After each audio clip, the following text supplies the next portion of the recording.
serpent, so she's not going to be deceived. She needs to be with her husband at the side, because if Adam was there next to her at that moment, maybe Adam could have been done something. Maybe he could have said, no, you know what, you need to don't listen to the snake, don't listen to. So everybody's listening to you now. Sorry. No, but it's good. Yeah. I did it on purpose. Okay. Yeah. Keep praying. Yeah. It was a kind of weird what happened. I think the computer froze completely. Was frozen. I couldn't do anything. I don't know until what time you were able to listen to us. So we needed to restart the computer. So we took the time to talk to Monica and Robert. But keep praying. I think we know that we are in a spiritual battle, and the evil spirits, they are able to do many things. Yeah. And we have been talking about this. But the Ruach can do even more things. So we have the Ruach of Elohim. So let's continue. We are going to start with the study. Let's listen to the Parsha in 60 seconds. We're going to keep monitoring the computer and praying. Let's pray, okay, in your hearts. So let's go to the Parsha in 60 seconds. Here we go. Shalom and welcome to Parsha in 60 seconds. Today's portion is from Deuteronomy 7, 12, 11, 25. It is called Ekev, which means if you follow. Moses tells the Israelites that if they obey God's rule, God would truly maintain the covenant. The Israelites were to destroy all the people whom God delivered to them, showing no pity and not worshiping their gods. They were to burn all idols and not keep anything. God recalls the lessons he taught the Israelites in the wilderness for 40 years. Miraculously, their clothes did not wear out, nor did their feet swell for 40 years. God disciplined them as a man disciplines his son. Moses warns the Israelites that they were to dispose nations greater than they, but God would go before them as a devouring fire to drive out the land's inhabitants. God had not enabled them to possess the land because of their virtue, but God was disposing the land's current inhabitants because of their nation's wickedness, and was fulfilling the oath that God had made with Abraham, Isaac, and Jacob. Moses then reminded them about the incident with the golden calf and retells the story. Moses then reminds the Israelites of how they provoked God. Moses had to lay prostrate before God for 40 days because God was determined to destroy the Israelites. Moses recalls the 2 tablets in the Ark of the Covenant and the death of Aaron and the promotion of Eleazar. Moses describes God as supreme, great, mighty, and awesome, showing no favor and taking no bribe, but upholding the cause of the fatherless and the widow, and befriending the stranger. Moses then says the Shema and instructs the binding of scripture on their hands and foreheads, which is known today as laying tefillin. Also the posting of scripture on the door, which is known today as the mezuzah. And that is Ekev in 60 seconds. Good. So it's a good summary. Yeah. Let's move on. We have not studied. Actually, you read the portion. Yeah, but just read it. But we're going to do it together as the last few weeks we have been doing it. So let's see what the Ruach is bringing to our hearts. So let me put the scripture here and let's do it. So, this is starting from the verse 12, but I would like to read from the previous passage as well. So let's begin from the verse 9, okay? So it says, and you shall know that YaHuWaH, your Elohim, he is Elohim, the trustworthy El, guarding covenant and loving commitment for 1,000 generations with those who love him and those who guard his commandments. But repaying those who hate him to their face, to destroy them, he does not delay to do so. With him who hates him, he repays him to his face. And you shall guard the command and the laws and the right rulings which I command you today, to do them. And it shall be because you hear these right rulings and shall guard and do them, that YaHuWaH, your Elohim, shall guard with you the covenant, that the loving commitment which he swore to your fathers. And shall love you and bless you and increase you, and shall bless the fruit of your womb and the fruit of your land, your grain and your new wine and your oil, the increase of your cattle and the offspring of your flock, in the land of which he swore to your fathers to give you. Blessed are you above all peoples. There is not going to be a barren man and a barren woman among you, or among your livestock.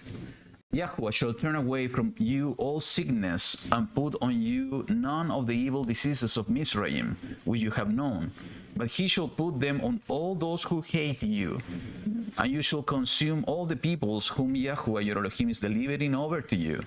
Your eye shall not pardon them, and do not serve their mighty ones, for that is a snare to you.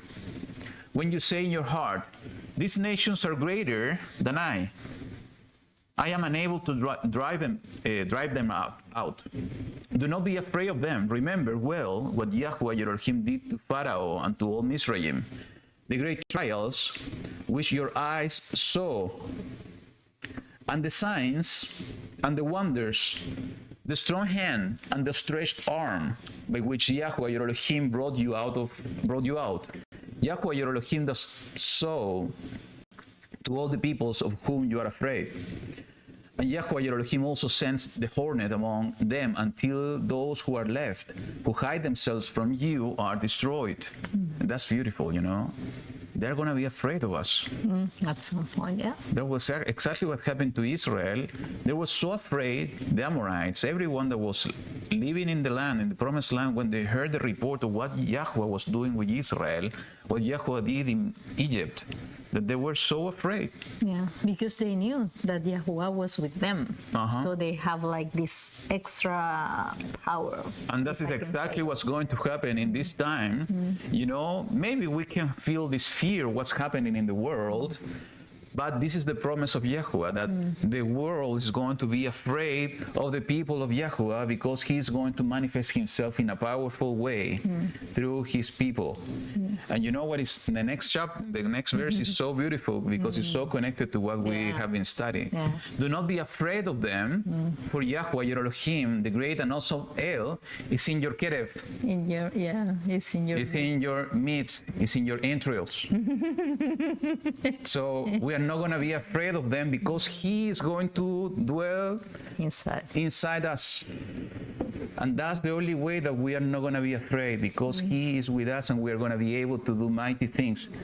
Not because we are the prettiest nation and people, it's not because of his covenant, his power, and his promise, and because of his power. And YaHuWaH your Elohim shall drive out those nations before you, little by little. You are not allowed to destroy them at once, lest the beasts of the field become too numerous for you. But YaHuWaH your Elohim shall deliver them over to you and destroy them with a great destruction until they are consumed. And he shall give their sovereigns into your hand, and you shall destroy their name from under the heavens. No one is going to be able to stand against you until you have destroyed them. The carved images of their mighty ones you are to burn with fire. Do not covet the silver or gold that is on them, nor take it for yourselves, lest you be snared by it. For it is an abomination to YaHuWaH your Elohim. And do not bring an abomination into your house, lest you be accursed like it. Utterly loathe it, and utterly hate it, for it is accursed. And this is so relevant to what we have been talking about, the house and this body being a house, a dwelling place of the Ruach HaKodesh. So I think we should analyze some of the verses. Do you have something to share? You're going to start now. I already shared something, so it's your time now. Continue. But sometimes maybe we have to take this in the two realms, in the physical and the spiritual one. So talking about the idols, sometimes, there are physical things that maybe they're going to be calling our attention as going to be priorities. But also in the spiritual realm, we're going to have maybe some idols, some things that are calling our attention and are being, I don't know, like the central point, and they are being before our love forever. So I think we have to analyze what are the priorities in our life, how we have set our life. So yes, so just to reinforce some of the things we already mentioned, and let me put this just to make sure that everything is running fine. Okay, we're good. So the verse 21, it says the following: do not be afraid of them, for YaHuWaH your Elohim, the great and awesome El, is in your midst. So we are afraid when we live by sight, when we see everything that's going on around us. You know, we see what's happening in today's world. We see that the world is heading towards something that is not good, and we can be afraid of the future. So why is that happening? Because we are allowing it to enter in us, and the fear to consume and take the place that it should not take. If we live by sight, because YaHuWaH and his presence is in our midst, is going to work in the other way around. It's going to come from the inside out instead of coming from the outside in. So that's something that we need to keep in mind, is that living by the Spirit is to not to let the things of the world, what we see and what we hear happening outside, is going to produce fear in our hearts. It's going to produce fear, and it's going to take our emotions. We need to let the Ruach to work through us. But what was the condition in order not to be afraid? There was one condition, and I think this is the main topic of this entire portion. And we see that condition in the chapter 11 of the same book. It's in the verse 22, saying the following: For if you diligently guard all these commands which I command you to do it, to love YaHuWaH your Elohim, to walk in all his ways and to cling to him, then YaHuWaH shall drive all these nations before you, and you shall dispossess greater and stronger nations than you. So what's the condition? To love him. Is to love him and to keep his commandment. And we know that we love him when we keep his commandments, when we walk in Torah. So there are the two conditions, as we see, and we don't have it here. Let me put it again, just to reinforce the idea. You know, here on the top of our heads, what it says. Yeah, you're looking at it. That's funny. And maybe we have it, actually. Yeah. Absolutely, we have it. It's the Ruach Yeah. in the top of our head. And not only there, inside us too. Yeah. So what is written there, you cannot see it, but it's written here. Yeah. It says in the title, Shabbat Life in spirit and in truth. In Ruach. So to walk in truth by keeping his Torah, keeping the commandments, together with walking by the Ruach of Elohim. So if we do both, the fear of YaHuWaH will be in the hearts of the world, and we will have nothing to fear, because he is in the midst, in the middle, in the center, in the entrails of us. Okay? And we have few examples that I want to bring. I have my notes from the last year. I managed to see one of them, and I think it's a beautiful example because it's totally connected to everything that I said, and it's totally connected to the study we have been providing in this trip. So let's go and let's take a look in the book of Luke. And we will see the same thing happen in the life of Yahushua, and he's our perfect example. We need to follow his step. And if he did it, we are able to do it too, if we allow him to live through us. So the book of Luke, chapter 7, verse 12 to 16. So it says the following: And see, as he came near the gate of the city, a dead man was being carried out, the only son of his mother. And she was a widow, and a large crowd from the city was with her. And when the master saw her, he had compassion on her and said to her, "Do not weep." And this is so important, and Karen will remember, because we were talking at Bessie's house about this, is that most of the time what Yahushua was performing miracles, the first thing that he felt, it was a big and a huge emotion, and it was compassion. So the Ruach working through Yahushua, through his emotions, in order to allow to perform the miracles. So the emotions are so important because YaHuWaH created us in that way. So he felt this compassion. This was the first thing that happened in the story, and you will see these are a repetitive item, that every time that Yahushua was performing miracles, he was feeling this compassion and this love for the people. So it says, "Do not weep." And coming near, he touched the bier, and those bearing it stood still. He said, "Young man, I said to you, arise." And he who was dead sat up and began to speak, and he gave him to his mother. And listen, and fear seized all, and they praised Elohim, saying, "A great prophet has been raised up among us, and Elohim has visited his people." So they felt the fear of YaHuWaH because of what? Because the Ruach was in Yahushua. Because the Ruach was working through Yahushua in signs and wonders. It's exactly what we just saw in this portion. They are going to fear us because YaHuWaH and his presence is in us, inside us. And this is exactly what we need to push forward, is to have the Ruach of Elohim inside us and to serve him in truth and in spirit. Other example, let's go to the same book, chapter 8, Luke chapter 8, verse 37. So it says the following, and this is about the demon-possessed Persian men of the Gadarenes. So what happened with the people of the town? They said the following: after Yahushua cast out the demon, they said, and all the crowd of the neighborhood of the Gadarenes asked him to leave them, for they were seized with great fear. And he entered into the boat and returned. So if the promise of YaHuWaH is that the people of the world is going to fear his people, his chosen one, Israel, it's because we are going to work in his power and the mighty power of the Ruach HaKodesh. This is the phase we are at now. He is the one preparing us after he has given us all the instructions on his truth, understanding his Torah and his path and his ways, his righteousness, and to live through that righteousness. Now is the time that we need to start walking in the power of the Ruach HaKodesh. And both together is going to induce the fear on the world at the right time.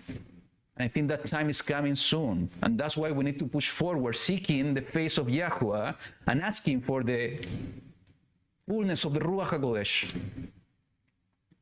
And I think all of us, we have been feeling this in our heart, that this is the time, that is something that we're missing. And that missing is the power that is coming from above. And if we're missing it and we're feeling it, it's because we have the desire of our heart to have it. It's just a matter of time and to ask and to seek continually in order to receive it. And this is exactly what we need for this time, for the time ahead. We can have multiple preparations, for the great tribulation that is coming to the world. We can prepare us physically in multiple ways. But at the end, what it matters the most is to prepare our heart and our spirit in order to live according to the truth and to live according to the power of the Ruach HaKodesh. Because if we do so, we don't need that much preparation. Because it was YaHuWaH the one taking Israel from Egypt and providing everything for their needs in the wilderness. I mean, if he did that, he's going to do exactly the same with us in this generation. We need to understand, and this is something we have been talking with some of the groups in the strip, that we are, this generation, our generation, is the generation that is going to cross the Jordan. We need to be convinced of that. There is no doubt that we are living in the last days.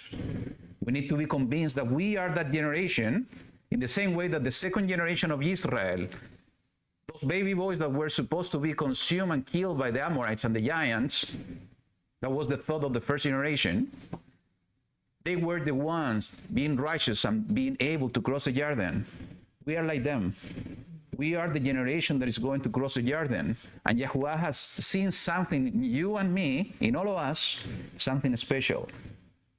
We need to believe it. We need to believe it in the same way that we are believing in YaHuWaH. We need to believe that YaHuWaH shows you for a reason. And we need to believe it with all our hearts. And he did it like that because he wants to do mighty things through you, through us. That's the best preparation and the most important preparation we need to have in these times.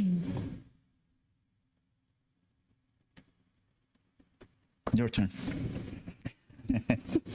If not, I'm going to continue speaking, Anything you want to share? Well, he's going to take care about everything, and it says he's going to take little by little. He's going to do it, taking the enemies, because it says, sorry, I was in the other book. It says little by enemies, little by little. He's not going to drive them out at once. Yeah. Let the beasts of the field become too numerous for you. There are some things that we cannot handle by ourselves. So sometimes he's taking that time. He's taking and doing everything little by little because what we're going to find, all that animals, that the beast, some of them are for food, some of them are, I don't know, just for the keeping this beautiful ecosystem alive. He's doing and taking care about everything. So I found it really nice too. But not everything is happening. So we have And to that's be why he's teaching us patience. Yeah. You know, sometimes we want everything to happen at once, but you know, he's working little by little, removing our enemies. And you know, our enemies can be external enemies, but we need to understand that our current fight is with the, and it's with the giants. The giants are still present, the Amorites, but they're in a spiritual form. Are the evil spirits, a spiritual battle. So in order to defeat them, we need to have the power of the Ruach, but also YaHuWaH is going to defeat them little by little. It's not going to be at once. It's teaching us to be patient. Just to complement what I said before, just to give another example, and this is in the life of the disciples. In the book of Acts, chapter 2, verse 42 and 43, it says the following. And they were continuing steadfastly in the teaching of the emissaries, and in the fellowship, and in the breaking of bread, and in prayers. And fear came upon every being, and many wonders and signs were being done through the emissaries. So, you know, this just confirming that as soon as we are walking the way, working with the power of the Ruach HaKodesh, YaHuWaH will do the rest. You know, we just need to allow the Ruach to work through us. So, you know, another thing that we see here is about the blessing, prosperity, and healing. The healing, yeah. And this is in the chapter 7, verse 12 to 15, I think. Let's go there. Yeah. Those are beautiful promises. It says, and it shall be because you hear this right ruling. And remember what we have been talking. Hearing. We need to hear. That's going to connect us with his presence and the Ruach of Elohim. And by hearing, he's going to write down his Torah in our hearts. So hear this right ruling and shall guard and do them. So there are three conditions. It's to hear, to guard, to keep them safe, and to do them. Yeah. Not only believe in them. Exactly. We need to complete the action. It's hearing it, believing it, studying in a safe box, but also live according to that. Is to put in practice what we are learning. You know, we have been learning so much beautiful truth. And we have been put in practice all of this, you know, eating kosher, eating set-apart food, keeping the feast, and many other things that we have been moved by the Ruach of Elohim to put in practice. But it's not only that. We need to put in practice each word that is coming from the mouth of YaHuWaH. Everything. So if we do that, we're going to receive the blessings. It says that YaHuWaH, your Elohim, shall guard with you the covenant and the loving commitment which he swore to your fathers. So this is an agreement, you know, it's a contract. It's working in the two ways around. I'm going to fulfill this, what you are asking me to do, and he's going to do his part. If we don't do our part, we are breaking the contract. The contract, yeah. So we need to be faithful to the contract, so the other part is going to be faithful to their obligations as well. So this is exactly the way that it's working. So it says, in the 13, and shall love you and bless you and increase you. That's part of the promises and the conditions in the contract that he signed with Abraham, Yitzchak, and Yaakov. And it's the same conditions of the contract that are applicable to us. So if we're faithful to the contract, he's going to love us, he's going to bless us, and he's going to increase us, and he's going to bless the fruit of our womb and the fruit of your land. Could it be that maybe the fruit of the womb, yeah, it's true, it's babies. How's this connected to what we were discussing about the womb and the umbilical cord? Could be. And the fruit of your land, and your grain, and your wine, and your oil, the increase of your cattle, the offspring of your flock. So we're going to have everything that we need. We need to take care of preparations. Yeah, I think it's a wise thing to take care of preparation, just to have a supply of food in case something happens. But that should not be our focus. If we focus on committing ourselves to the covenant, he is going to be the one providing to our needs, because it's part of the blessing. And you know, if we are faithful to the covenant, in the same way that we have when we have a contract in this world, and if the other party is not providing their obligation or his obligation according to the contract, we can go there and demand. I'm fulfilling my part of the contract, and you promised me that you were going to do all of this. What Moshe was doing all the time with YaHuWaH when he was speaking to him, he was so bold to pray and talk to YaHuWaH. That same boldness is the one we need to have. If we're truly faithful to the contract, to the covenant, we can go and demand. You promised me to give me this blessing, and he will do because he's faithful and true. So that's the most important thing, is to walk in the contract. But he's going to tell you, did you read the small letters? Which one? You know, oh. That's why it's important to read the small letters. And the small letter Absolutely. has not only the 10 words, it's everything that is come from there. Because he goes from the big stuff and then is doing like, I don't know, like, how do you say that? Como va sacando de lo más grande, más pequeño, más detallado. More detail. So It's coming from the biggest thing, Yeah. it's going to the details. And Yeah. actually, it's the same way that we're learning, you know. Yeah. When we learned about sin, we discovered some that maybe we are sinning in some aspects. And it's the decision we need to make in order to remove sin from us. But we're not going to be able to remove all sin from our flesh. Yeah. That's going to happen at the moment of our transformation. So basically, it's the same thing when we're walking, in a way. A street is allowing us to move from one point to the other. So the street, the way, the path is there, but it's up to us to walk the street in order to move from point A to point B. If we don't walk, yeah. we're going to get stuck and we're not going to move on. What's going to happen when we start walking, we're going to find out maybe some obstacles on the way. We can decide, because we're going to see a huge rock, to get stuck and not to move on. We're going to try to go to the right or to the left. We're going to try to jump the rock. We can find later on a hole on the street, and we need to be careful. So at the end, what I'm trying to say, on the way to our destination, we will face different trials. And we are going to be able even to find out that maybe there is still darkness within us. Because we are going, as you said, to the very tiny detail. Yeah, that are showing us. And we're more precise on analyzing according, just to look at ourselves in the mirror of the word, just to analyze, are we being righteous or not? And we're going to be more cautious even in the tiny details, just to understand those. Yeah. And that's the moment that we will need to decide, okay, I'm going to remove this from my life or not. That's the moment of truth. Yeah, that's it.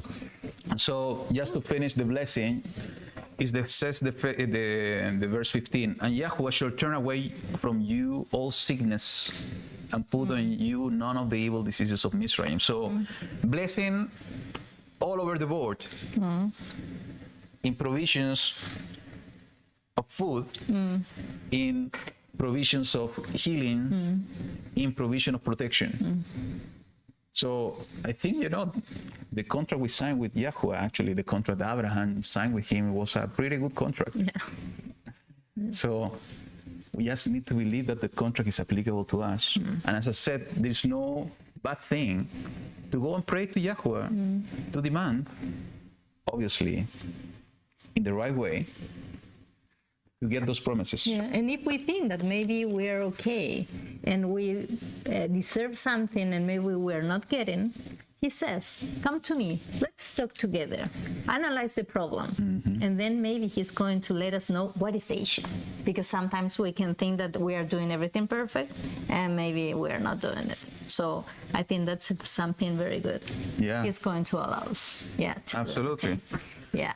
So hear, guard, and do. This is exactly what we have to do in order to receive the blessings of the covenant, okay? Welcome. Welcome, welcome. Okay. We have more family Yeah, here. more family here. We are just for the one here on the broadcast. We have 4, 6, plus how many we have in online? We have 53. Yeah. Good. Yeah. It's a good number. Yeah. It's a very good number. Yeah. Perfect. So we are talking about the covenant. Yeah, the promises that we are going to be blessed and Yes. protected. And one thing that is also we see here is that it's inevitable that we will go through trials. Yeah, that's true. It's inevitable. Let's put ourselves in everything that we have been reading in this chapter, and we need to move fast because we just read this chapter 7 and just Yeah. realized. Yeah. But I think this chapter is one of the most important in this portion, okay? Especially because it's connected to everything we have discussed in the last few days. Is that they were going to fight against the giants. So they were going through trials, but it was their decision on how they were going to face that situation. If living by sight and being full of fear, of living by faith and living through the Ruach, and to allow the Ruach to put the fear in the hearts of the other people. But it was inevitable that they were going to go through trials, and this is the way that YaHuWaH is teaching us and increasing our faith. And yesterday, a brother here said something that is really important regarding faith.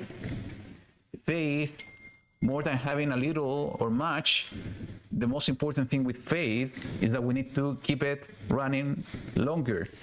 If we have faith just for a minimal timing, it's going to happen exactly what happened with Peter on the water.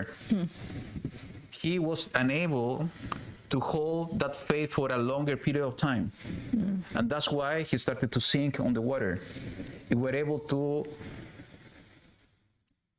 hold the faith, that emunah, for a longer period of times, when we are going to be able, though we're facing trials and tribulations, if we're keeping fast and holding fast to the faith, is how the Ruach is going to work through us, putting the fear on the other people.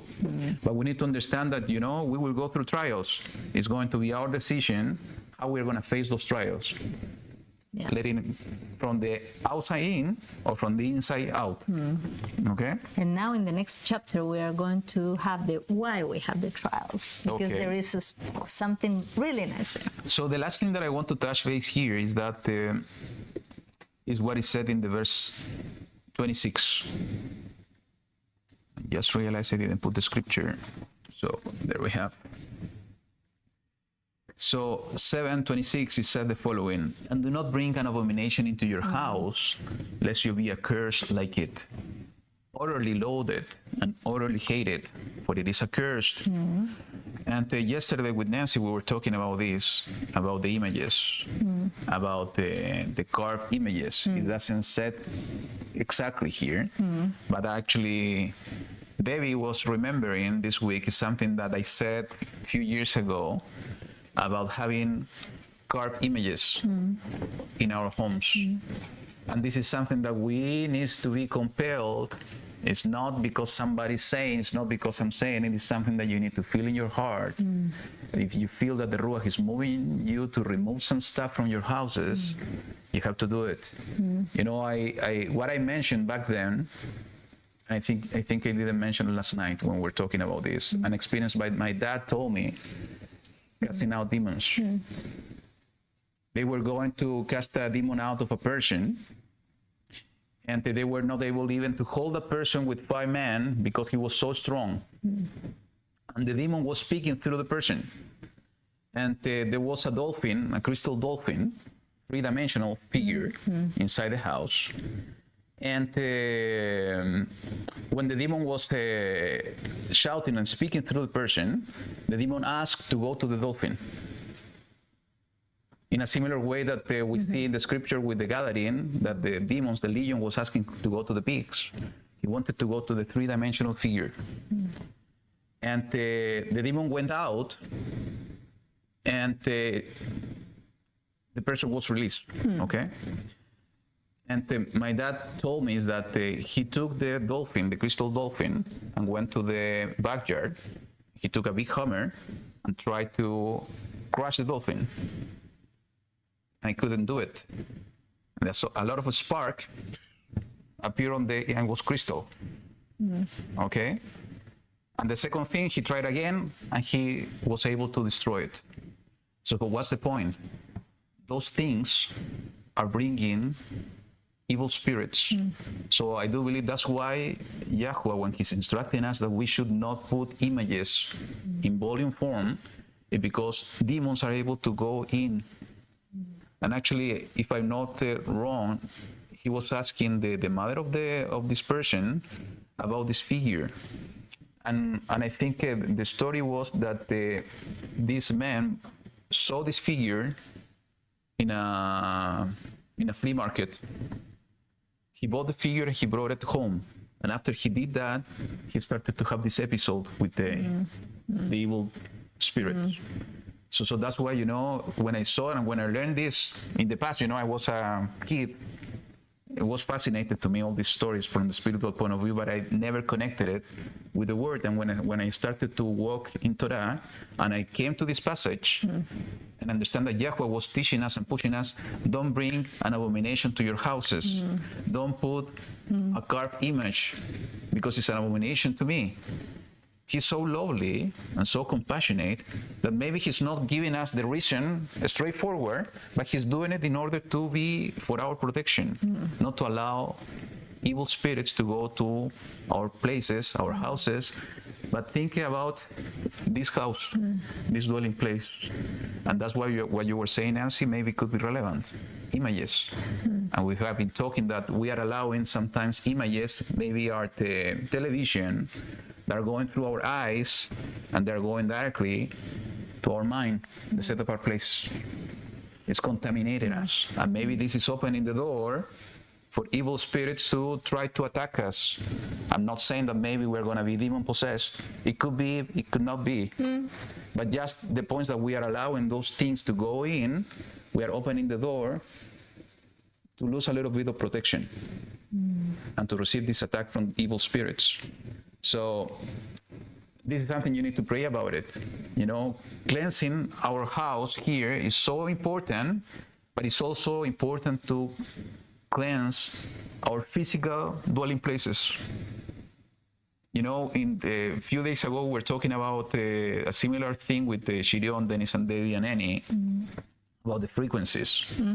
We are so covered by frequencies that sometimes all of that is blocking the flowing of the Ruach HaKodesh. Especially with what we were discussing last night, in order to connect with Him, we need to use the vibration of our voices. He's going to hear, He's going to speak, we're going to hear. And we're so surrounded by frequencies all around, by technology, that I do believe that this is also somehow impacting the way that we are communicating with Him.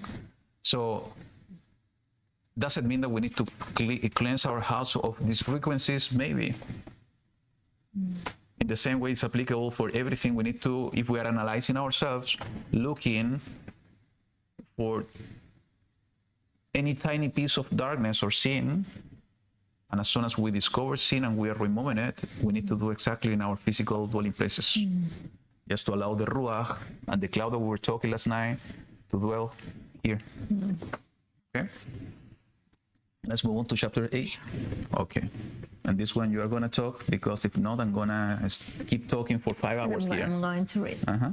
Guard to do every command which I command you today, that you might live, and shall increase and go in, and shall possess the land of which YaHuWaH swore to your fathers. And you shall remember that YaHuWaH your Elohim led you all the way these 40 years in the wilderness, to humble you.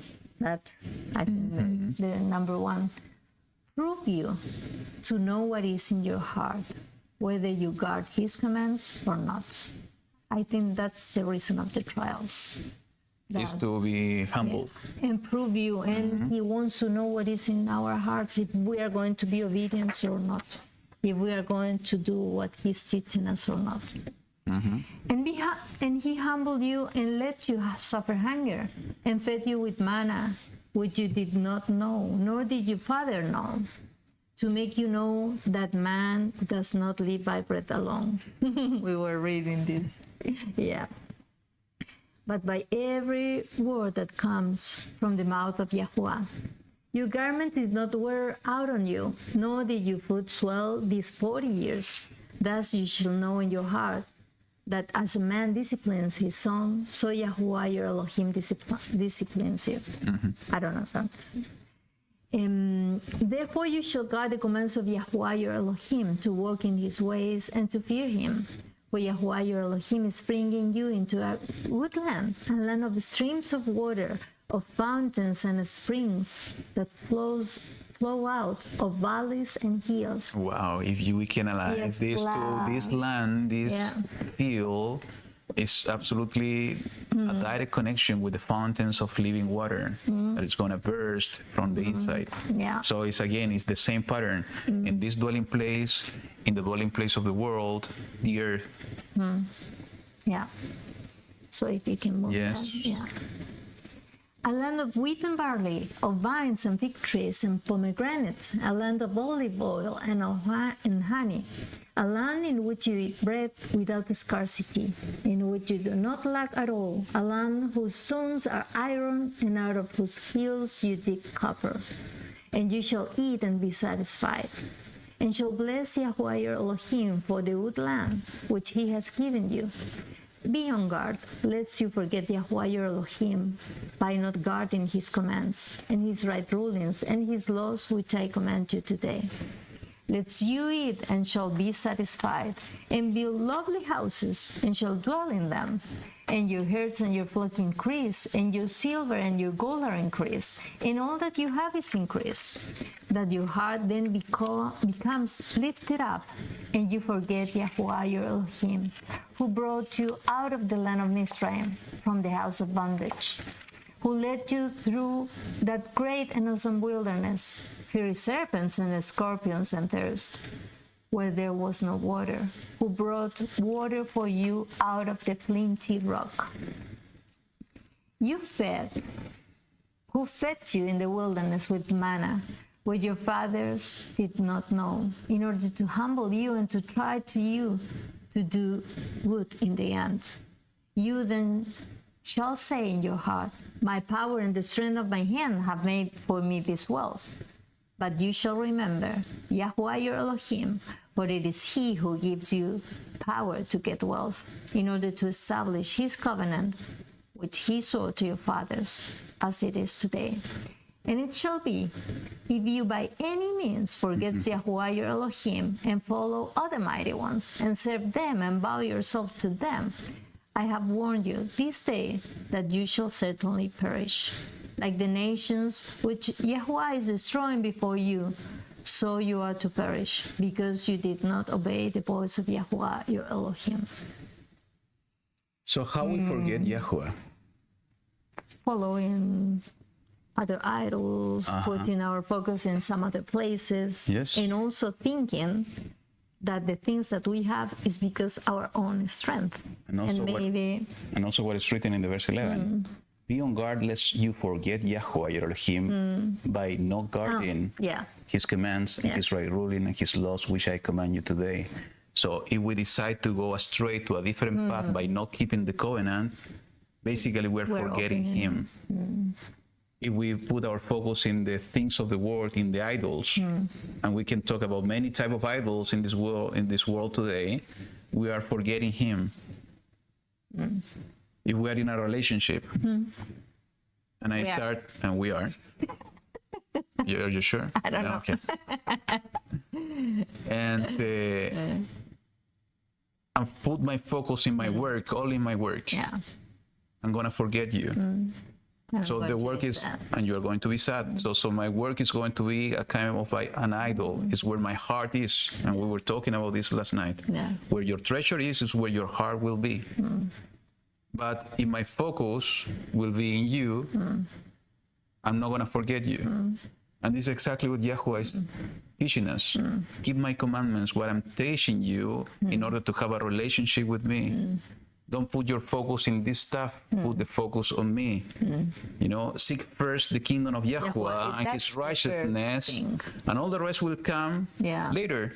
He will provide because it's part of the blessing of the contract. And he's going to teach us the order, the priorities, and everything. And I think he's wanted that kind of relationship, loyalty.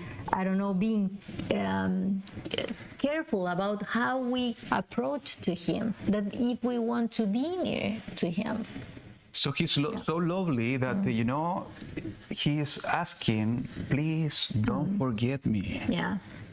That's And I want to share this passage is in the book of Isaiah, chapter 44. Yeah.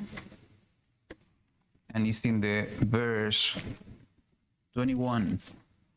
And it's beautiful now that I see it with other eyes, because we were reading this passage last night, if you remember the group here, is that we were connecting this passage in the verse 1 and 2 is talking about, thus said YaHuWaH, who made you and formed you from the womb.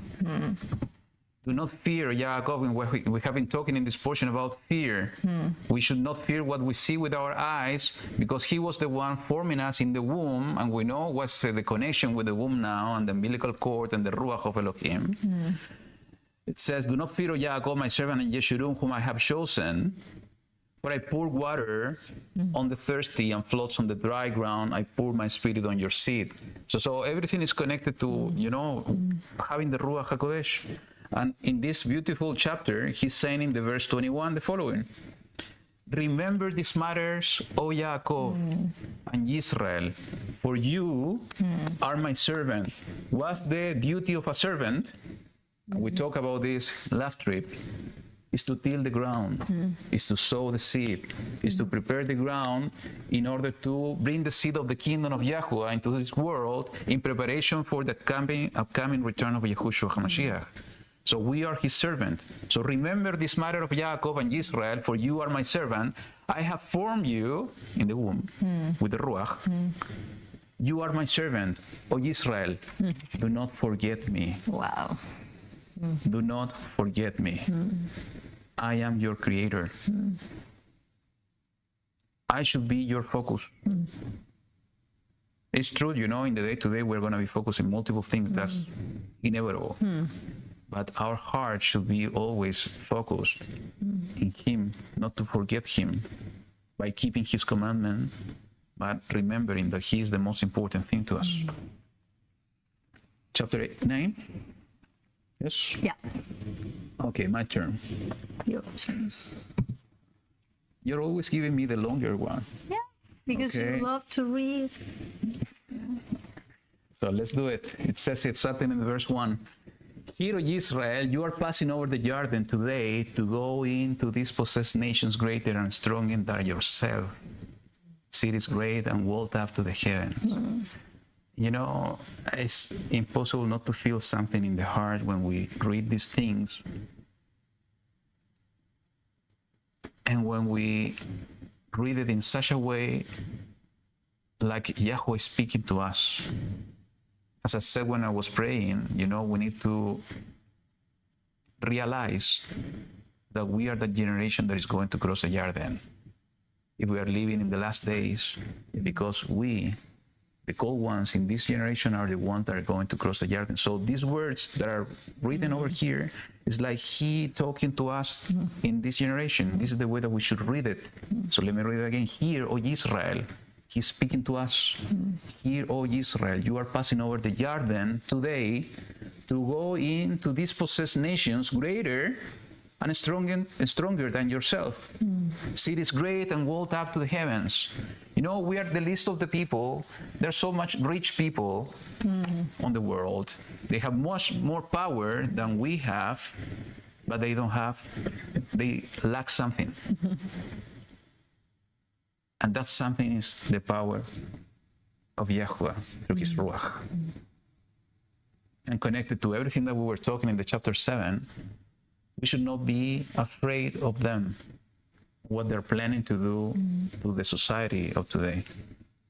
What's the plan ahead? Because this needs to happen. It's part of the fulfillment of word, of prophecy. We need to understand that they are going to be afraid of us, because they will see something in us, and that something is YaHuWaH Elohim, the Ruach HaKodesh. So though they have big cities, big, military equipment, though that they have been controlling everything, how society and the system is working, maybe not allowing us to participate, because that's going to be a decision we will need to make in one moment, to detach ourselves from the system of the world. It's not to fear on those things because they are greater than us. And They're going to be fearing us. and everything that they have is only temporary. Yeah. It's going to be only working here. But we are expecting and fighting for the things that are going to last forever. So that's our focus. A people great and tall, the descendants of the Anakim, whom you know, and of whom you heard, it is said, who does stand before the descendant of Anak? So we can be afraid because we see the giants in front of us. Now we see in spiritual form. But are we going to be afraid? No. If we allow this to go in and take our emotions, yes, because we are living by sight. But we allow not to fear because of what we see, because we are living through the Spirit within us. You know, the Spirit will flow with that living waters from the inside out. And, you know, that's the way that the fear is going to be induced. If you remember what we were talking last night, induced because of the power of the Ruach working and being manifested through us. So, and you should know, verse 3, today that YaHuWaH, your Elohim, is He who is passing over before you as a consuming fire. The baptism in fire, you remember? It's the baptism in the Ruach HaKodesh and also the baptism in fire. Connected to what? Is destruction. The destruction that YaHuWaH is bringing to His enemies. He does destroy them and subdue them before you.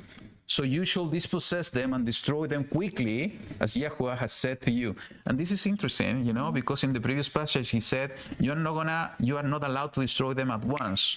It's going to be little by little. But he is saying, as soon as you are crossing, you need to destroy them quickly. What's going to happen? Who was leading the way to cross the Jordan? Yahushua ben Nun. Who is going to lead us in the way to cross the Jordan is Yahushua HaMashiach.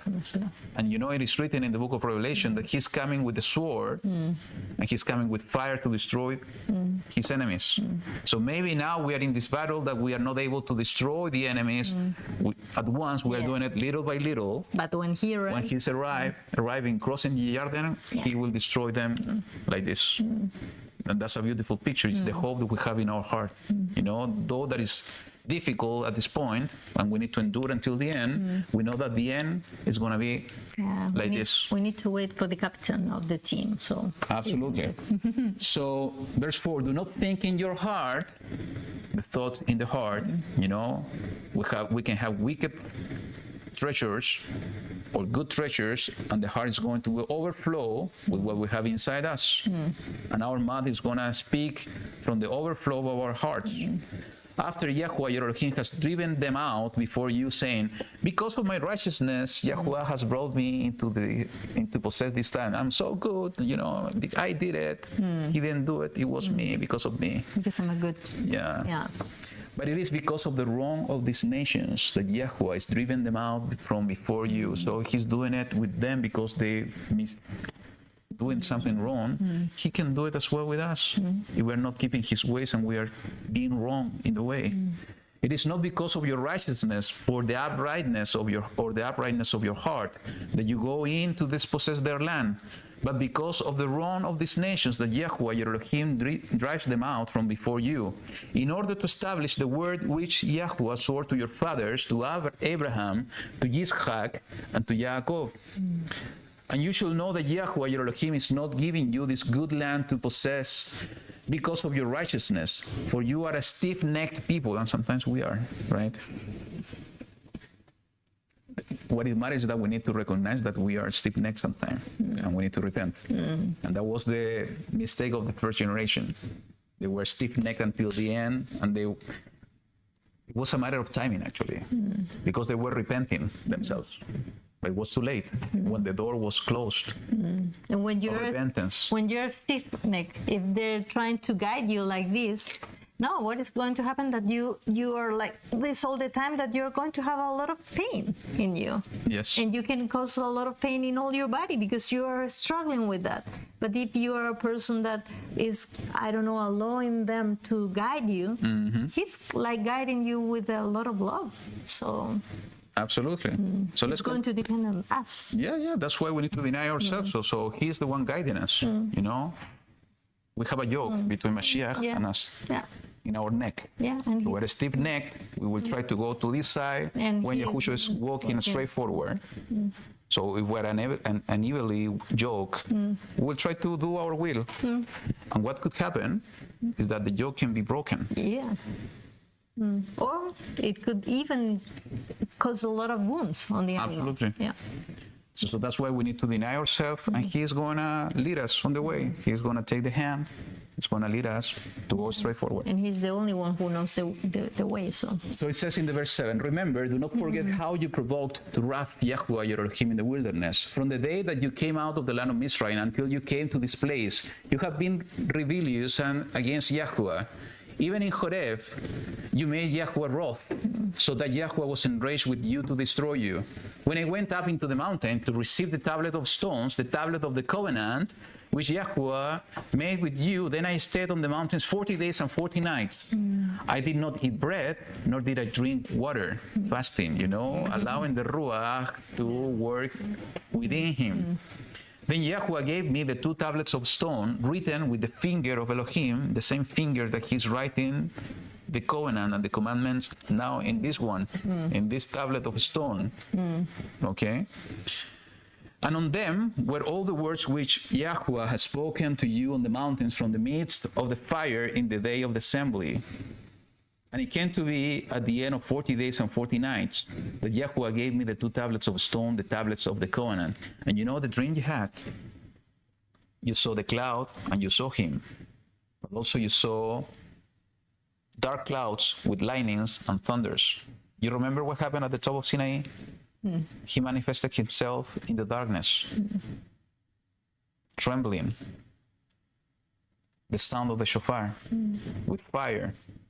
And actually, when Moshe went to the top, he went to the darkness and was there where he met YaHuWaH. So in your dream, I didn't mention this last night, you were seeing the 2 things, but both are a representation of seeking him to go into his presence.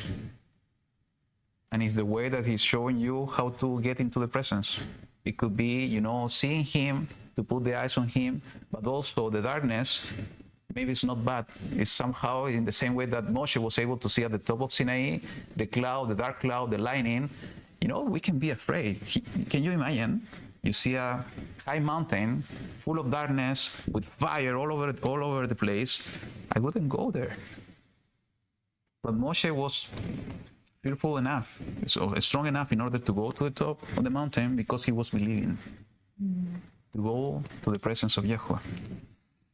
Okay, so it says, verse 12, then YaHuWaH said to me, arise, go down quickly from here, for your people whom you brought out of Mizraim have acted corruptly. They have quickly turned aside from the way which I commanded them. They have made themselves a molded image. And YaHuWaH spoke to me, saying, I have seen these people, and look, they are stiff-necked people. Leave me alone, so that I destroy them and blot out their name from under the heavens. And may you make of you a nation stronger and greater than they. So I turned and came down from the mountain, and the mountain burned with fire, and the 2 tablets of the covenant were in my 2 hands. And I looked and saw that you had sinned against YaHuWaH your Elohim, and had made for yourself a molded calf. You had quickly turned aside from the way which YaHuWaH had commanded you. And I took the 2 tablets of stone, the 2 tablets, and threw them out of my 2 hands, and broke them before your eyes. And I fell down before YaHuWaH as at the first 40 days and 40 nights. I did not eat bread, and I did not drink water, because of all your sins which you committed in doing evil in the eyes of YaHuWaH, to provoke him. He's seeing all the time, observing. He's also having eyes, so what he sees going to his mind. In the same way that we work, everything we see is going to our mind. That's why he's set apart. He wants to see set apartness. That's why he's instructing us that we need to live a set apart life. So when he's going to see his people, he's going to see a beautiful thing, a Kodesh thing. For I was afraid of the displeasure and rage with which YaHuWaH was wroth with you to destroy you. But YaHuWaH listened to me that time once more. And YaHuWaH, speaking, hearing. And And YaHuWaH was very enraged with Aaron to destroy him, so I prayed for Aaron at that time also. And I took your sin, the calf which you had made, and burned it with fire, and crushed it and ground it very small, until it was as fine as dust. And I threw its dust into the stream that came down from the mountain. And at Taberah, and at Massah, and at Kibroth Hattaavah, you made YaHuWaH wroth. And when YaHuWaH sent you from Kadesh Barnea, saying, go up and possess the land which I have given you, then you rebelled against the mouth of YaHuWaH, your Elohim, and you neither trusted him nor listened to his voice. So disobedient, not listening, doing our own will, not denying ourselves. You have been rebellious against YaHuWaH from the day that I knew you. So I fell down before YaHuWaH the 40 days and 40 nights, for I fell down because YaHuWaH has said he would destroy you. And I prayed to YaHuWaH and said, O Master YaHuWaH, do not destroy your people and your inheritance, whom you have ransomed in your greatness, whom you have brought out of Mizraim with a strong hand. Remember, this is the part that we need to let him demand the contract. Remember, you signed a contract with Abraham, with Yitzchak, and with Jacob. Do not look on the stubbornness of these people, or on their wrong and on their sin. And this is so important because, you know, YaHuWaH is teaching us about the vows and the oath and the covenants. At the time that we are committing something, and this something is going from our mouth, it's a vow. We need to fulfill our vows. And what YaHuWaH did, he made a vow. He raised his hand in an oath with Abraham that he was going to choose Israel as his chosen people forever. So he's going to fulfill his vow. So that's why, you know, we are saved, as I said, in 2 steps. The first step is by grace, and we just read about it earlier. It's because, not because we were the greater nation, because of the oath he made with Abraham. He will save us in the first step by faith. But it's a second step that's related to obedience. We're being able to get out from Egypt by grace. But we need to be brought in the promised land. The first generation failed. They were unable to go in because of being stiff-necked, because of disobedience. So, by grace to get out, by obedience to get in. Okay. Lest the land from which you brought us should say, because YaHuWaH was not able to bring them to the land which he promised them, and because he hated them, he was brought them out to kill them in the wilderness. He was really bold to talk to YaHuWaH, you know. And they are your people and your inheritance, whom you brought out by your great power and by your outstretched arm. And this is funny, you know, the dialogue between Moshe and YaHuWaH. YaHuWaH saying, the people, your people that you brought out of Mizraim. And Moshe saying, no, it's your people. It's your people. So let's move on to chapter 10. It's only 22 verses. Okay. At that time, YaHuWaH said to me, hew for yourself 2 tablets of stone like the first, and come up to me on the mountain, and you shall make yourself an ark of wood. Then I write on the tablets the words that were on the first tablets, which you broke, and you shall put them in the ark. So I made an ark of acacia wood, hewed 2 tablets of stone like the first, and went up the mountain with the 2 tablets in my hand. And he wrote on the tablets, according to the first writing, the 10 words which YaHuWaH had spoken to you in the mountain from the midst of the fire in the day of the assembly. Then YaHuWaH gave them to me. And I turned and came down from the mountain, and he put the tablets in the ark which I had made. It's exactly what we have been talking, you know. The safe box that was the Ark of the Covenant, the main purpose, it was to store the covenant, the tablet of stone. And the beautiful thing is that that ark was made, in this case, by Aaron. And we know that somehow is representing one side of Yahushua, like a leader. He was there in the creation. So he was preparing the ark that we have. Also, that's beautiful. And they are there, as YaHuWaH commanded me. Now the children of Israel set out from the wells of Bnei Yakan to Moserah.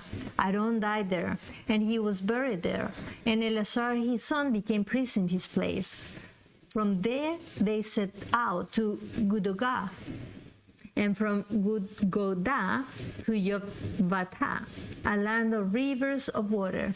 At that time, YaHuWaH separated the tribe of Levi to bear the ark of the covenant of YaHuWaH, to stand before YaHuWaH, to serve him, and to bless in his name to this day. Therefore, Levi has no portion nor inheritance with his brothers. YaHuWaH is his inheritance, as YaHuWaH your Elohim promised him. And I stayed in the mountain for 40 days and 40 nights. And YaHuWaH heard me at that time also. And YaHuWaH chose not to destroy you. And YaHuWaH said to me, Arise, go before the people to set out, and let them go in and possess the land which I swore to the fathers to give them. And now, Israel, what is YaHuWaH your Elohim asking of you?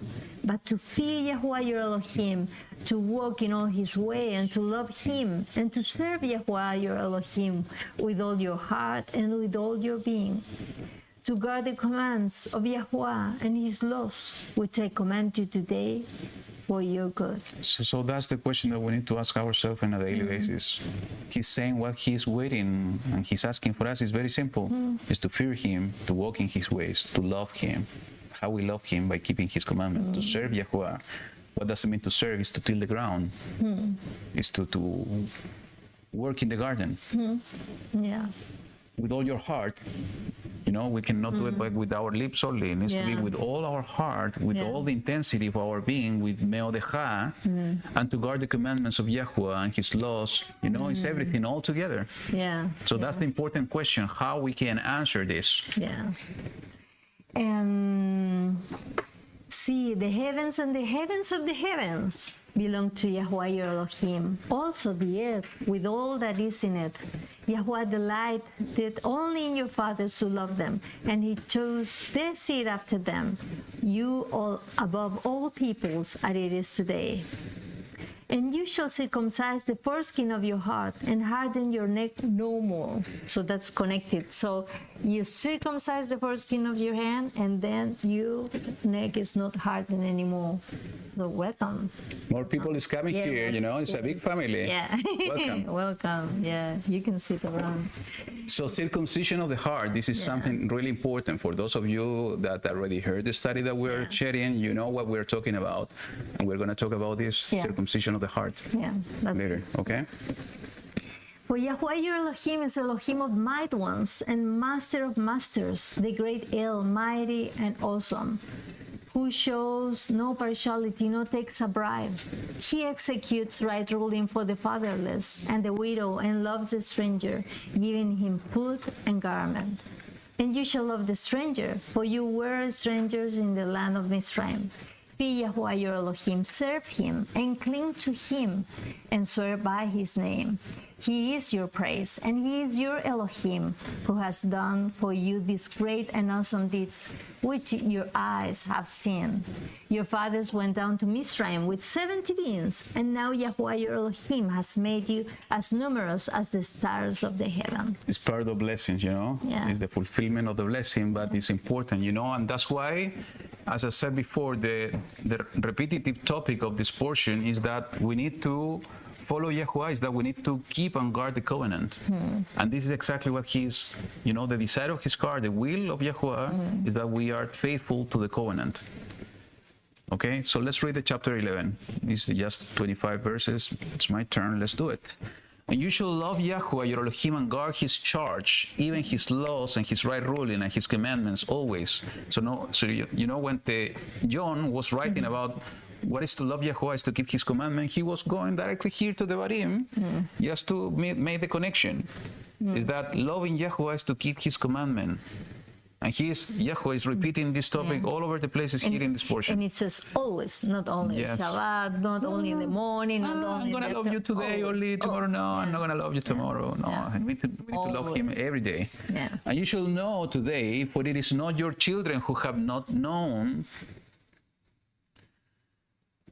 and who have not seen the discipline of YaHuWaH your Elohim, his greatness, his strong hand, and his outstretched arm, and his signs and his works, which he had done in the midst of Mizraim, to Pharaoh, sovereign of Mizraim, and to all his land, and that which he had done to the army of Mizraim, to their horses and their chariots, when he made the waters of the Sea of Reeds overflow them as they pursued you, and how YaHuWaH has destroyed them to this day, and what he had done for you in the wilderness till you came to this place, and what he had done to Datan and Abiram, the sons of Eliab, the son of Reuben, when the earth opened its mouth and swallowed them up, and their households, and their tents, and all the living creatures that were in their possessions in the midst of all Israel.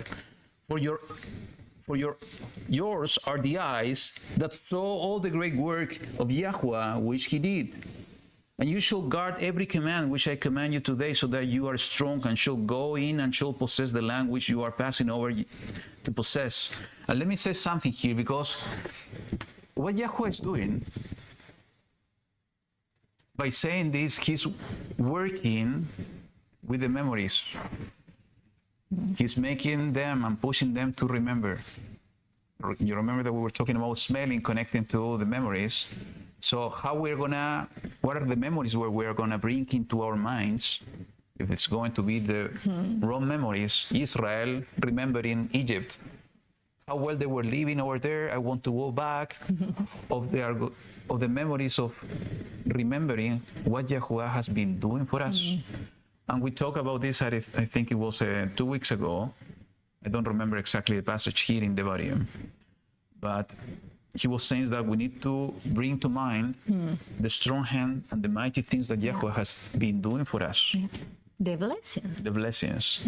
When we do that, it doesn't matter what's going on externally. We are always bombarded by evil things.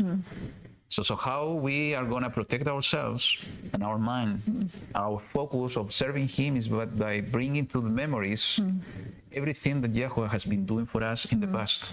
And we tend to forget. Yeah. So when he's saying, remember me, don't forget me, is to remember everything he has been doing in our lives. If we put our focus on that, I think immediately we're going to get to the focus of what he's doing through our lives. Yeah. It doesn't matter the rest. Okay? So that's why he's talking to them, making them to remember what I have been doing for you. So you were the one, it says in the verse 7, your eyes were the ones seeing all of this. What is in our mind? What we have seen. Okay? Our memories, our thoughts. And you shall guard every command which I command you today, the verse 8, so that you are strong and shall go in and shall possess the land which you are passing over to possess. How we are getting the strength of the Ruach HaKodesh and the strength of YaHuWaH together by keeping the covenant, by keeping the commandments. It's just tuning in his frequency. Okay? And to prolong your days, verse 9, in the land which YaHuWaH swore to give to your fathers, to them and their descendants, a land flowing with milk and honey. For the land which you are going in to possess is not like the land of Mizraim, from which you have come, where you sowed your seed and watered it by foot, as a vegetable garden. But the land which you are passing over to possess is a land of hills and valleys, which drinks water from the rain of the heavens. And this is a beautiful picture also of what we have been talking. Water coming from above, going to the field, producing fruit. Yeah, and it's like Eden, that he was taking care about everything, how it works. So at the end, even we're not going to have that kind of stuff work, like, I don't know, we're not going to be working extra. So Absolutely. he's taking care about and check what he's saying in the verse 12. A land which YaHuWaH, your Elohim, looks after. A land where he wants to dwell. The eyes of YaHuWaH, your Elohim, are always on it, from the beginning of the year to the latter end of the year. And that latter rain is coming.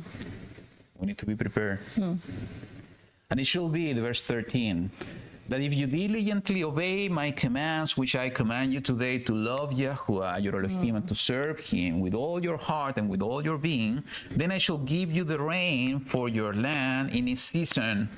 Then, only then. So it's like how we're going to get the water from above is we look and seek with all our heart and with all our being, is to get the Ruach that is coming in this field.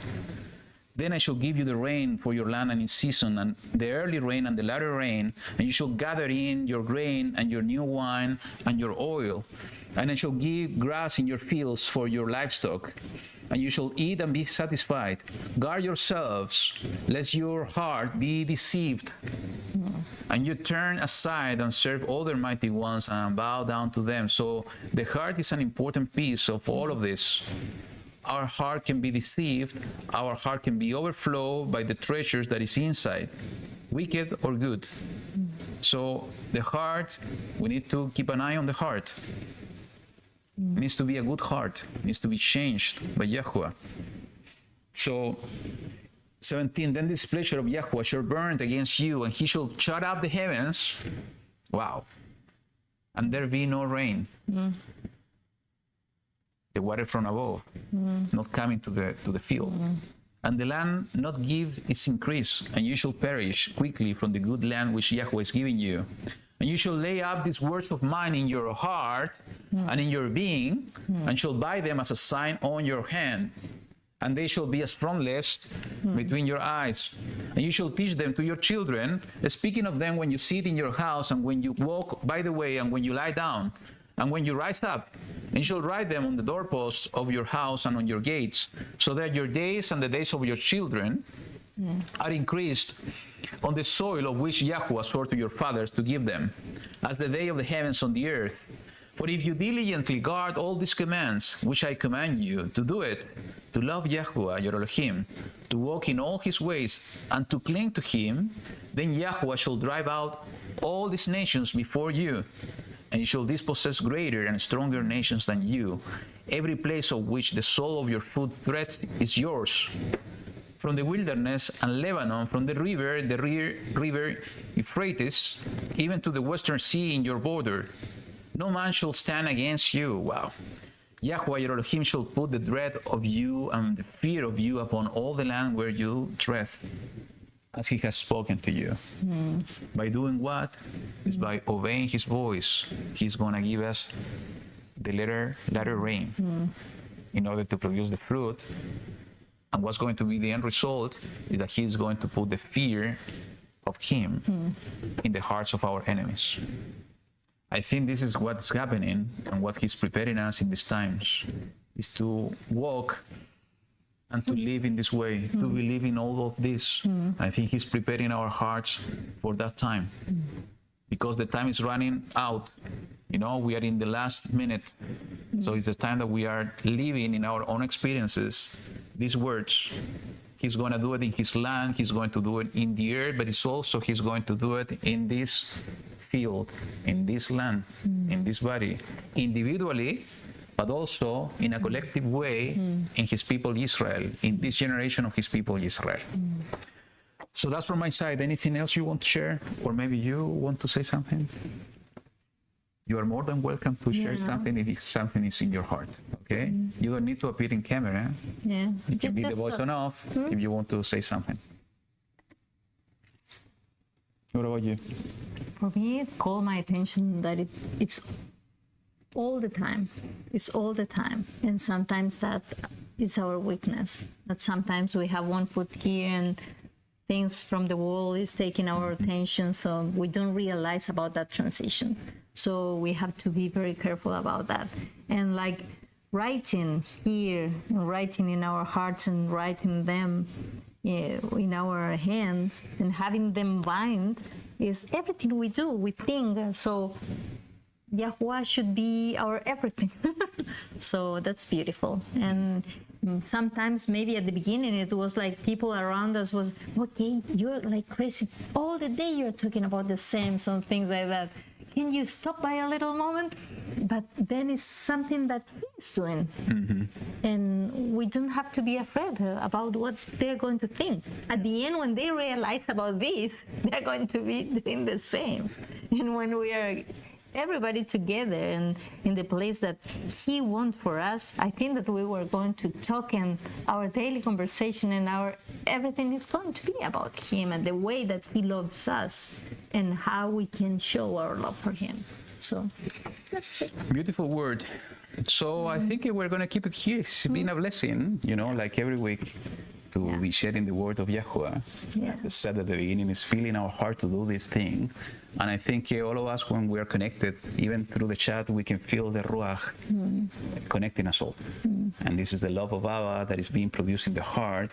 And you know what Yahushua said is that the world is going to recognize us Yeah. when we love each other. Yeah. And you know, this is not the love that we are producing, it's love that He's producing from within. Well, I think that we need to pray still for those that who hasn't come in this way. Absolutely. Maybe members of our families, people that we know that they have a good heart, and we know that everybody at one point they're going to be arriving to the same place. But we have to continue praying for them so they can see something, they can receive something. Maybe we are going to see them struggling, suffering, and they don't want to realize about that they need Abba. But at one point they're going to do it, and we have to be compassionate with them, show our love for them with our prayers, so that at one day they're going to open their hearts, and that is going to be something great that nobody can. Even when you talk with them all the day long, no, if it's not their time, it's not their time. It's only Abba who decides when is the time of each person. So, yeah. It happened to us, you know. It was, you know, I came to Torah when I was 30-something years old. Why it didn't happen before? Yeah. He knows the timing. Yeah. So we need to be patient. Yeah, and maybe at that moment, maybe we're going to be alone. But after some time goes by, when he's working with the rest, they're going to be brought in the same direction. So at one point, he's going to have everybody together again. So we don't have to be discouraged. Maybe sometimes we're alone, but we're going to be together. What I heard is in this beautiful garden over here is that Monica is the one doing most of the sowing. Yeah. And the Robert is the one watering sometimes, though that you're changing somehow the roles. So in the kingdom, it's happening exactly the same. And Paul was talking about exactly this, that sometimes we are being used to sow the seed, but somebody else is coming to water the seed in order to make it grow. And we are not the one producing the plant to go up. Yeah, maybe some other person is YaHuWaH. going to realize that one plant has a kind of a plague, I don't know, and some other person is going to take one leaf out, I don't know. So that's why, you know, if we are being called to do something, maybe we're sowing the seed. Somebody else, that seed is going to be stored in the heart. Somebody else will come later. And I think Karen was sharing something in the previous trip about that. You know, we can get frustrated that we are trying to do our best, but we don't see the result. It's not up to us to see the results. It's up to Him. We just need to come with the seed, sow it. Maybe somebody else will come with the water. Maybe somebody else will come to control the plagues. And it's YaHuWaH at the end connecting everything in order to have and produce a beautiful plant. Yeah, Mashiach was telling us, nobody's prophet in their own country. And usually it's like that. Sometimes maybe there is going to arrive one point when the people that maybe didn't want to listen to what you have to say, they're going to be listening somebody else, maybe, I don't know, in some other place. But they are going to remember, well, I heard this before. The memories. Maybe that person was not so crazy, so it was not something about him or her. So then something is going to be removed, and it's going to be the opportunity to, okay, that person is ready. Perfect. So I think those are the right words to finish the broadcast today. Thank you so much for being with us. Thank you to the family here that are listening. As I said, they're not in the camera, but I see 1, 2, 3, 4, 5, 6, 7, 8, 9 people here. So it's such a blessing. 9, 11, so, 10, 12. 11, 12. You know, keep us in your prayers, because you know today we are at the end of Shabbat. We are going back to Kansas City, and tomorrow we are flying to Minneapolis. We will continue, you know, in this trip. We just waiting on YaHuWaH, what He wants from us, from all of us actually. So keep us in your prayers, and we will see each other next week, continuing in the book of Devarim, and we will see what YaHuWaH is bringing to our hearts. You know, and we will finish as we always do with a song. So let me put this one. Thank you so much. YaHuWaH be with you all. Shabbat Shalom. See you next week. Bye. Bye.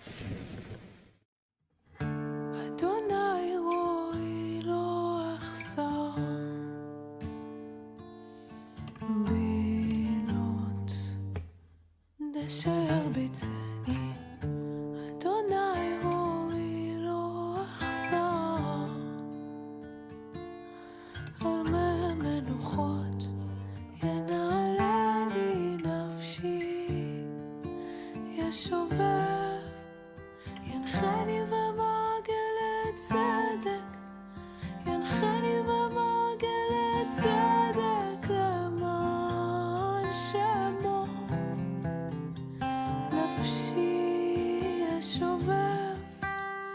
ינחני במעגל צדק, ינחני במעגל צדק למען שמו.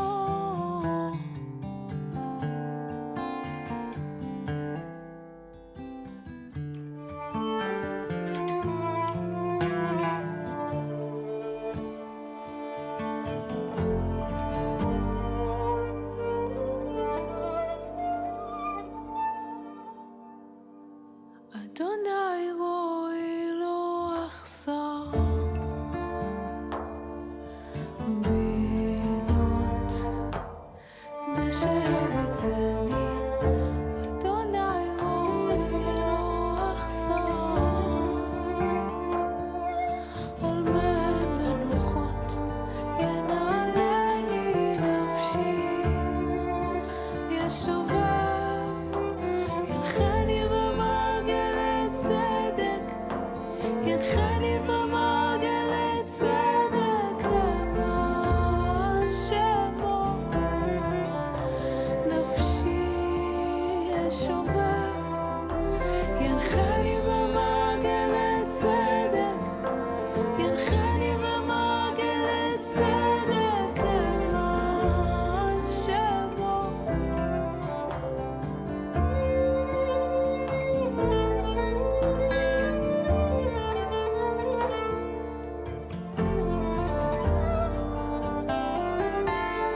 נפשי ישובה